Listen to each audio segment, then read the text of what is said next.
Jama'a masu sauraron mu assalamu alaikum, barkanmu da sake kasancewa a cikin wani sabon shirin mu na fitila, inda muke cigaba da karanta muku littafi mai suna Sakatariyata, wanda Azizat Azi ta wallafa. Idan masu sauraro na biye da mu, a shirin da ya gabata mun kwana ne a inda muka ji Aisha Farida ta zo wucewa tana tafiya tana surutu, kafin ta ɗan goyi bayansa kaɗan, yayi saurin juyowa ya bi bayanta da kallo, amma she is too busy to even notice what happened. A nan muka tsaya, yanzu kuma za mu ci gaba. Lucy Girl ya faɗi a fili, sannan ya ɗau turaren ya bar wajen. Ni wallahi da na san ɗan abin da za mu saya kenan, da ban biyo ka ba yaya Faruk. Duk abin da muka ɗauka ka ce yayi tsada, dama ai abu mai kyau shi ake siya da tsada. Wallahi mijinki ya shiga uku Farida. Ke fa kika ce mu zo nan ba ni ba. In ba dan ke ba me zai sa na zo siyayya a nan?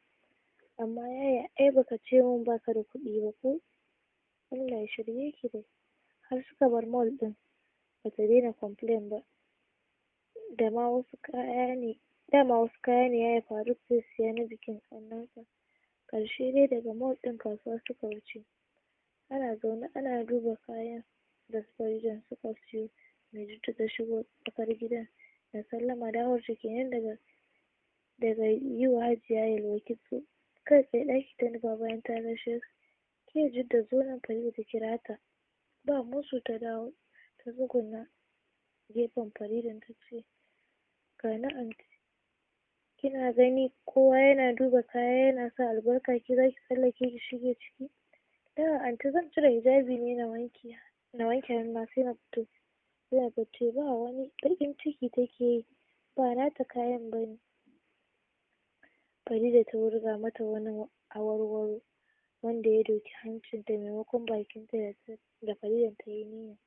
Zan ci ubanki a gidan nan. Sa'ar ki ce ita da zaki dinga yaɓa mata magana son ranki. Na ce sa'ar ki ce? Ta daka mata tsawa. Anty Hanne, wanda ita ce ta biyu a matan Baffa Musa, kuma umman Zainab, ta ce, yo ba gaskiya ta faɗa ba? An yi auren ƙannenta biyu, yanzu za a sake wasu biyun? Ai abin kunya ne a ce ko mashinshini ba ta da shi. Da kyau, dama Zainab ai daga Nura ta sha.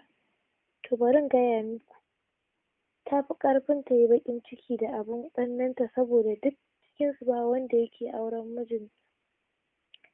Nata mijin na nan zuwa, za ku gan shi, handsome gentleman da shi. Hajara ta ce, wa ya ga handsome mijin Shoti? Gaba ɗaya sai aka saka dariya, banda 'yan ɗakin su Maijjiddan, wanda su ko tausayinta suke. Maijjidda ta fashe da kuka, ta tashi za ta bar wajen. Farida ta riƙe hannunta ta ce, ba inda za ki je, ki tsaya ki kalli kowace ido cikin ido, ki maida mata martani daidai da ita. Anty Farida, gaskiya suka faɗa, na yi kwantai. Shirme, in banda ke da su ɗin duk 'yan ƙauye bane. Dan kina shekara 20 baki yi aure ba, shine kin yi kwantai? Tukunna ma ke zaki aurar da kanki ne, ko mijin ya zo kin ce ba kya so? Ta kalli Hajara da ke dariya ta ce,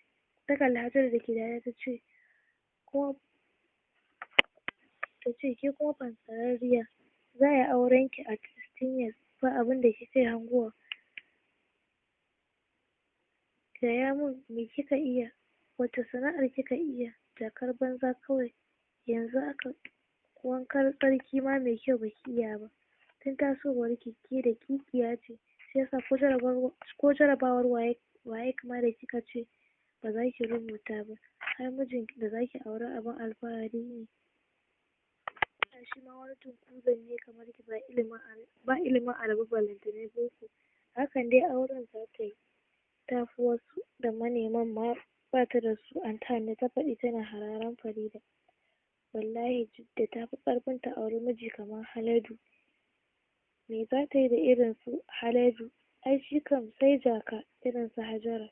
Mijin Jidda ɗan gayu ne kuma mai ilimi ne insha Allah. Tuni wajen ya kaure da hayaniya. Baba Sabuwar dama tuni ta shige ɗaki saboda takaici. Ita ɗin kanta ba daɗin ganin mai Jiddan take a gidan ba. An yi auren ƙanwarta Murja duk da kuwa tsakaninta da Murjan shekara ɗaya ne. To yanzu ga Salima ma za a yi nata. To amma ita shiru, tana jin hayaniyarsa amma ko leƙowa ba ta yi ba.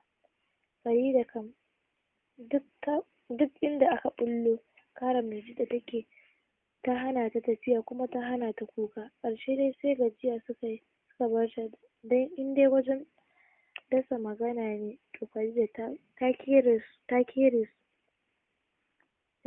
su. Da daddare da suka zo kwanciya Farida ta sa mai Jidda a gaba da masifa. Ki sai ana magana ki fara kuka? Ba dole su raina ki ba, ai su suna magana kina magana. Wanda ya gaji ya bari. Tukunna ma ke idan zaki fita sai ki dinga saka dogon hijabi kamar matan malam. Haka kan ai ko mutum zai tsaye da ke a hanya ma zai ɗauka ke matar aure ce ya fasa. Na saba ne ai. A wannan zafin to ki sa ɗan daidai amma banda dogon nan. Idan ba haka ba zan sa almakashi na rage miki tsayinsa.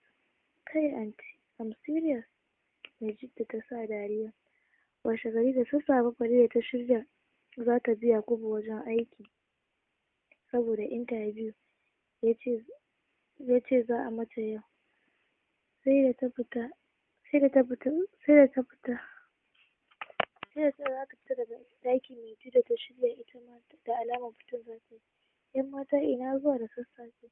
Hajiya yau wacce ta kira ni wai don Allah na zo na yi wa jikokinta kitso yau za su fita. Ba za dai ki gyara ba ko? Mene anty? Jiya me na gaya miki? Kayya anty. Farida ta ce ta binciko mata wani hijabi. Farida ta je ta binciko mata wani hijabi cikin kayanta wanda bai da tsayi ta miƙa mata. Anty da kin bar shi, siket ɗin da na sa fa ya ɗan kama ni. Saka. Ba musu ta amsa hijabin ta saka. To masu sauraro a nan za mu ja labulen shirin a daidai wannan lokaci.